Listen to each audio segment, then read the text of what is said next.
जो डेटा है वो महमूद रहमान कमेटी का भी डेटा है, उसमें सेंसस का भी डेटा है, NSSO का भी डेटा है। वो ऑथेंटिक डेटा है। बल्कि अगर कोई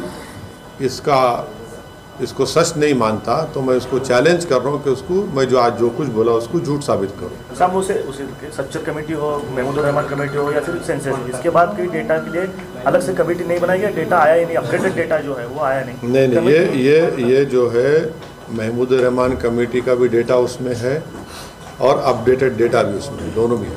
सर अमरावती में जो हादसा हुआ, अभी जो अमरावती वहाँ पे अकोला हुआ, तो ये चुनाव जो अभी सर पर हैं, तो वो चुनाव के सामने ये हादसे होना, तो इसके पीछे क्या राजनीति हो सकती है? देखिए, जो कोई भी इस तरह के मंसूबे बनाए जिसको हिंदी में बोलते षड्यंत्र किए, उनको सरकार का काम है कि उनको एक्सपोज करें। और मैं तो पुलिस से कहूँगा कि उनको एक्सपोज करें, और जिस किसी ने भी वायलेंस किया है वो कंडेमनेबल है। और तीसरी बात यह है कि क्या पुलिस को, यहाँ के इंटेलिजेंस को नहीं मालूम था कि इस तरह की साजिश की जा रही है? तो ये हाईली कंडेमनेबल है वायलेंस।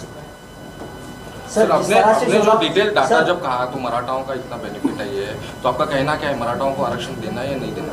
मैं ये बताना चाह रहा हूँ कि बीजेपी, शिवसेना, कांग्रेस और राष्ट्रवादी कांग्रेस मराठा रिजर्वेशन के लिए ज़मीन और आसमान को एक कर रही है, नंबर 1। दूसरा पॉइंट ये है कि ये डेटा जो मैंने आपके सामने रखा, उसमें ये बात निकल कर आ रही है कि मराठाओं से कम पोजीशन एजुकेशन में, ड्रॉप आउट में, इक्विटी में, एग्रीकल्चर लैंड में, पक्का हाउसेस में, कच्चा घरों में, इन सब IAS ऑफिसर, IPS ऑफिसर में सबसे मुसलमानों कम है। तो आप जिसका कम है उनसे इंसाफ करना चाहिए ना। आप करना चाह रहे मराठाओं करो, हमको इतराज़ नहीं है, मगर हमारा बैकवर्डनेस का डेटा पूरे मुस्लिम्स का नहीं, जिसमें जो 55-50 कास्ट है उनका तो डेटा है जो बैकवर्डनेस का है, और जिसको बॉम्बे हाई कोर्ट ने कहा कि हाँ ये डेटा की बुनियाद पर मुसलमान जो है सोशल एजुकेशनली बैकवर्ड है और उनको एजुकेशन में रिजर्वेशन मिल सकता। मैं यही बताना चाह रहा हूँ कि सरकार जो है, जो कमज़ोर है, जो हर एतबार से पीछे है, आप उनको भी तो इंसाफ करो, उनको तो रिजर्वेशन दो आप। और रिजर्वेशन करने का आसान तरीका है, आप असेंबली में बिल लाइए, दे दीजिए आप, कौन रोक रहा आपको? जबकि हाई कोर्ट का ऑर्डर भी है ना। सवाल ये है कि जो आपने जो डेटा निकाला हुआ है, क्या वो डेटा को एक्सेप्ट करेंगे? नहीं, यही तो हम बोल रहे, सुनिए। नहीं, एक मिनट सुनिए।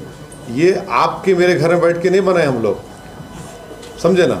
ये गवर्नमेंट का डेटा है, ये गवर्नमेंट का डेटा है। ये तो कोई वो एनेक्डोटल एविडेंस नहीं है, ये एम्पिरिकल एविडेंस है। ये कोई ऐसा नहीं बनाए कि भाई मैं जाके ये सर्वे कर लिया, नहीं, ये तो गवर्नमेंट का डेटा है, गवर्नमेंट के डिपार्टमेंट से लिया हुआ डेटा है। और एक बात सुनिए जो मैं नहीं बोल सका, महाराष्ट्र के जेलों में कितने मुसलमान है मालूम होगा अंडर ट्रायल? बोलिए इन लोगों को। 11% मुसलमानों का, 32% मुस्लिम अंडर ट्रायल है महाराष्ट्र के जेल में, और ये 2015 का डेटा है। और महाराष्ट्र की सरकार 2015 के बाद ये डेटा देती ही नहीं है। 2015 का डेटा है, 32% Muslims are under trials in Maharashtra jails. क्या है भैया? हर चीज में आप हम पीछे हैं, इंसाफ करो ना आप। आपको कॉन्स्टिट्यूशनल आपके ऊपर ड्यूटी है, आप रिजर्वेशन देना चाहिए, और रिजर्वेशन मिलना ज़रूरी है। जब महाराष्ट्र के वो मुसलमानों में जो 50 बिरादरियों को रिजर्वेशन मिलेगा, महाराष्ट्र मजबूत होगा, महाराष्ट्र स्ट्रांग होगा। कैसे आप बोलिए कि खाली 4% ग्रेजुएट, क्या है ये? कैसा लेंगे? और एक बात सुनिए, आप ये पूछिए लोगों से, इंटर जनरेशनल मोबिलिटी एक चीज़ होती है, उसका मतलब क्या है कि अगर मेरे वालिद साहब से आगे मैं जाना, वो मोबिलिटी, इंटरजेनरेशन मोबिलिटी, आपको मालूम महाराष्ट्र में, पूरे इंडिया में बल्कि मुसलमानों का इंटरजेनरेशन मोबिलिटी दलितों से भी कम हो गया। अगर मेरे पिताजी इतना पढ़े हुए थे, इतना कमा, मैं तो उससे कम कमा रहा हूँ। ये डेटा है, ये भी 2019 का डेटा, 18 या 19 का डेटा है, स्टडी है बात होता पूरा है। अरे भाई कौन से चीज़ आपके सामने रखेंगे, आप उसको देखना ही नहीं चाह रहे।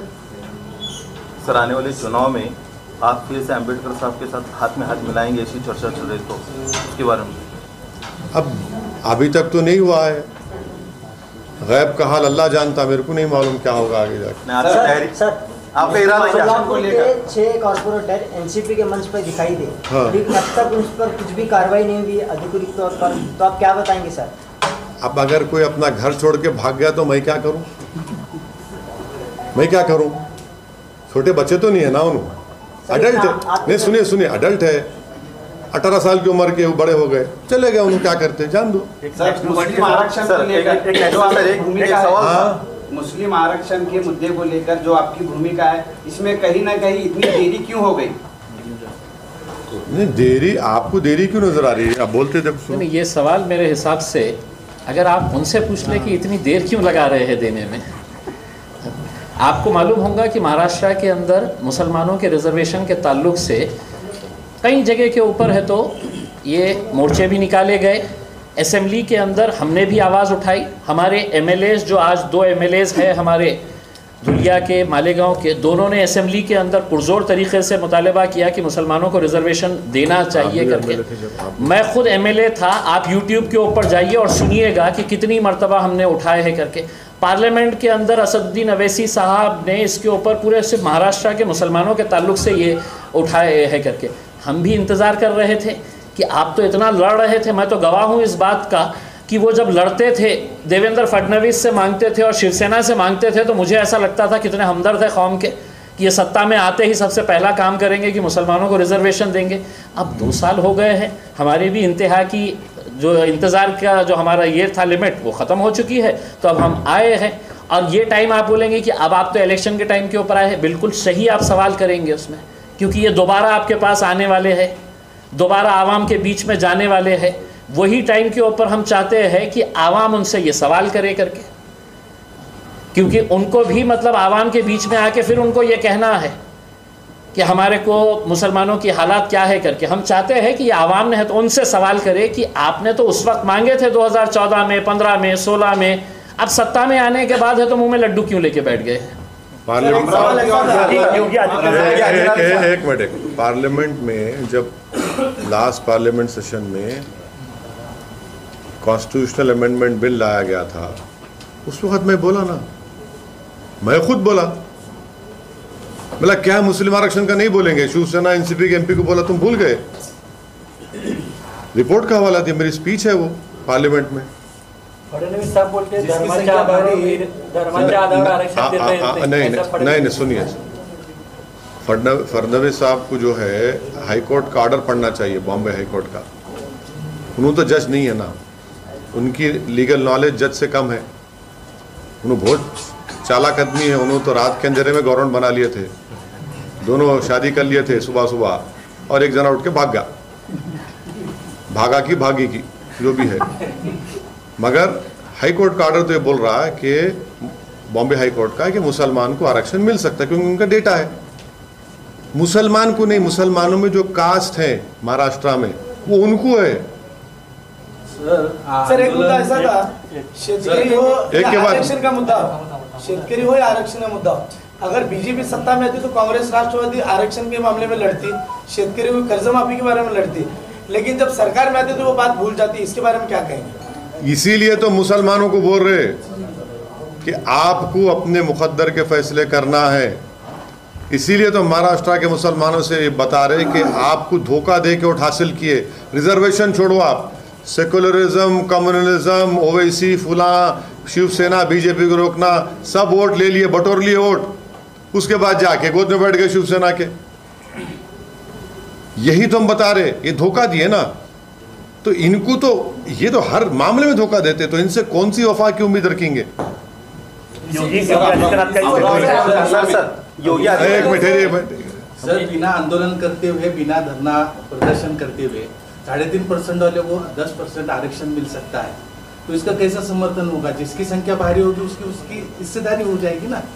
तो उनको 10% बिना आंदोलन करते मिलता है, तो एक ऐसा पार्लियामेंट में अगर आवाज नहीं उठा सकते क्या इसके बारे में? अरे हम उठाए ना, हम अब देखिए, हमने पार्लियामेंट में ये कहा कि जो 10% है उनको 50% दे रहे आप। यही तो हम उठाए बात को, बोले हैं बात को, आपकी बात सही है, मिलना चाहिए। योगी आदित्यनाथ का एक स्टेटमेंट है अभी, चाचा जान और अब्बा जान से कहूंगा कि उत्तर प्रदेश की भावनाओं को भड़काओगे तो सरकार सख्ती से निपटेगी। देखिए, भारत की लैला असदुद्दीन ओवैसी है, पूरे मेरे मजनू हैं। अभी बोलते थे, बोलने जी, छोड़िए। और अगर आप पिछले इलेक्शन में जब आए थे यहाँ पर, तो आपने एक क्या एजेंडा बताया था? क्या आप क्या कहते कि हम सोलापुर में एक गरीबों के लिए दवाखाना खोलेंगे, हॉस्पिटल बन रहा है ना, दवाखाना बन रहा है, क्यों नहीं बन रहा? आपके हैदराबाद की तरह नहीं बन रहा है, आप मुतमईन रहिए। गरीबों के लिए होगा या सुनिए, देखिए, और आपके कोविड में ऐसे कई पेशेंट से जिसका हम हैदराबाद में इलाज करवाए, इंतजाम भी करवाए, बहुत से लोगों करवाए। यकीनन वो बात को है, कमिटमेंट है, पूरा करेंगे इंशाल्लाह, फिक्र मत। कांग्रेस के एमपी मनीष तिवारी, उन्होंने एक किताब लिखी है। अरे मैंने छोड़ो वो किताब का छोड़ो, अमरावती और जालना में रजा एकेडमी के साथ मिलकर मैं वो उनको पूछे, नहीं उनको जो नहीं पूछे। हाँ, महाविकास आघाड़ी सरकार को महाराष्ट्र में 2 साल पूरे हो गए हैं, पूरे सिनारियो को देखते हुए आप क्या कहेंगे इस पर? क्या कहेंगे? कहने के लिए क्या है? 3 in 1 है या क्या है? 2 in 1 है, कितने नहीं मालूम। एक मजाक है क्या? सेकुलरिज्म बोलते क्या इसको? शिवसेना को पावर देकर आप सेकुलरिज्म बोलते? कांग्रेस पार्टी बोलो, उनके जो एक्स प्रेसिडेंट है वो बड़ा बोलते हिंदुत्व, हिंदुइज्म। बोलो महाराष्ट्र में क्या हो रहा है? हिम्मत मुंह खोलने की राहुल गांधी की? बोलो एनसीपी वालों, बोलो। हम इलेक्शन लड़ेंगे तो वोट काट रहे, हम डिमांड करेंगे कम्युनिज्म फैला रहे। आप तो शिवसेना को पावर दे दिए ना, मुख्यमंत्री बना दिया आपने उनको। माने आप हर चीज को जस्टिफाई कर सकते। आप क्या कोई ठेका लेके रखे सेकुलरिज्म का? और आप हमको उंगली उठाते। तो ये तो एक्सपोज हो रहे हैं बुरी तरह से। और 24 आने तक देखना, शिवसेना फिर बीजेपी के साथ जाएगी।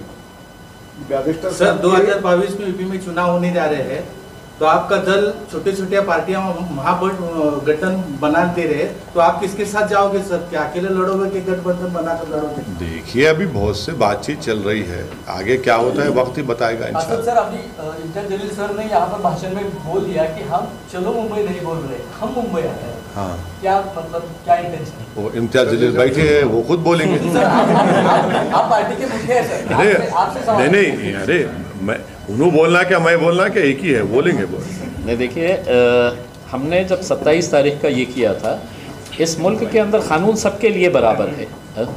आप मोर्चा औरंगाबाद में निकाले हैं मेरे शहर में, उसमें 2 मंत्री, 1 MP बगैर परमिशन के, बाद में पुलिस वाले थातुर मातुर बोले हम जो आयोजक हैं उनके ऊपर करेंगे करके, किसी का नाम नहीं, कोई मंत्री का नाम नहीं, किसी के ऊपर केस नहीं। बीजेपी निकाल रही है। अजीत पवार साहब है तो पूना में है तो सभा को संबोधित कर रहे हैं। तो अगर हम प्रॉपर परमिशन लेकर उनको कह रहे हैं कि हम ये ग्राउंड सेलेक्ट कर रहे हैं, आप हमको परमिशन दे दीजिए, तो कोरोना निकल जाता अचानक हमारे टाइम के ऊपर। तो हमने अब ये तय किया है कि आपको हम जब अच्छे तरीके से बोल रहे हैं तो आप सुन नहीं रहे हैं। अब दोबारा हमने परमिशन के लिए अप्लाई किए हैं, अगर आप नहीं देंगे तो आप ये समझ लीजिएगा कि आप चलो मुंबई नहीं, अब तो हम आ रहे हैं। इसके आगे का एक सवाल असल सर से है कि हम आ रहे हैं, इसका मतलब यूपी में आपने 100 सीट लड़ने की घोषणा की है। आने वाले म्युनिसिपल कॉर्पोरेशन इलेक्शन मुंबई में क्या MIM की क्या भूमिका है? लड़ेंगे वहाँ पे भी। और उसी से जोड़कर एक कि अभी कॉर्पोरेशन में आप लड़ रहे हो और यूपी में भी लड़ रहे हो, तो फिर इस कॉर्पोरेशन इलेक्शन में महाराष्ट्र के किसी के साथ अभी MIM अलायंस करेगी या खुद के दम पे लड़ेगी? नहीं, हमारे दम में दम है, तो अब हम सबको दम करेंगे और हम जीतेंगे इंशाल्लाह। और आगे ठहरो तो, अरे तुम लोग बोलने भी नहीं दे रहे। आगे क्या होता देखिए ना, अभी तो लड़ेंगे तो जरूर, और इंशाल्लाह अच्छा लड़ेंगे। सर एमएनए की हर जगह पीछे हट हो रही है।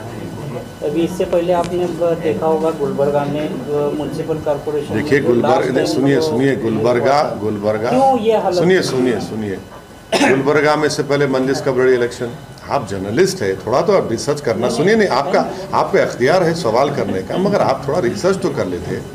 इससे पहले कबड्डी मंदिर गुलबर्गा में मैं तो सुनिए ताकत, इलेक्शन में ताकत लगाना पड़ता ना, बगैर ताकत इलेक्शन लड़ते क्या? इलेक्शन का काम ताकत लड़ाना है, मेहनत करना है। और एक पहली मर्तबा लड़े इलेक्शन, 10,500-11,000 वोट लिए, कोई मामूली बात है। सोलापुर में भी एक मिनट ठहरो, लड़े पहले फिर लड़ेंगे, निकलेंगे, क्यों फिक्र कर रहे हैं आप? हम बराबर कामयाब होंगे इंशाअल्लाह ताला। आप इसमें मुतमईन रहिए, हमारी कामयाबी मुसद्दक़ा है, कोई नहीं रोक सकता। हम मेहनत करेंगे, ठीक है, क्या कमज़ोरी आती है उसका जायज़ा ले रहे और करेंगे। मगर मैं गुलबर्गा के अवाम को शुक्रिया अदा करता हूँ, इतनी बड़ी तादाद में हमको वोट दिया। आप कोविड के दौरान में ना कोई जलसा, ना कोई कैंपेन, कैसा कह दे, ताकत कैसा लगा दे? कोई मैंने 4 दिन 4 लोगों को लेके जाओ, ख़त्म करो, इंशाल्लाह आप करेंगे मेहनत। तीनों कृषि कानून तीनों कृषि कानून को लेकर जिस तरह से दूसरे पक्ष वालों ने किसानों को समर्थन दिया था, एमआईएम महाराष्ट्र से हो, औरंगाबाद से हो, या आपकी चुनाव क्षेत्र हैदराबाद से हो, कहीं पे दिखाई नहीं दी पंजाब में या हरियाणा में बॉर्डर पे एमआईएम किसानों को लेकर जो समर्थन देना होगा। कांग्रेस के लोग दिखे तुमको, राष्ट्रवादी दिखे, वहाँ पे शिवसेना वाले दिखे, हर जगह दूल्हे भाई दिखना क्या है? ये क्या बात है? एक मिनट ठहरो, वो किसानों का आंदोलन था, हम क्रेडिट दिए, किसानों का आंदोलन है, कोई पॉलिटिकल हम नहीं दिखे। अरे हम ही दिखे क्या तुमको दिखना हमें है? अरे पार्लियामेंट में मैं बोला, ये बोले, सब समर्थन किए। हम तो बोले वो कानून अनकॉन्स्टिट्यूशनल है। सरकार को स्टेट लिस्ट के सब्जेक्ट एग्रीकल्चर स्टेट लिस्ट में उनको रजिस्टर्ड करने का इख्तियार ही नहीं है। अभी प्रधानमंत्री के पीछे लेने पर आपका क्या कहना है? यूपी में अभी किसकी सरकार बनेगी?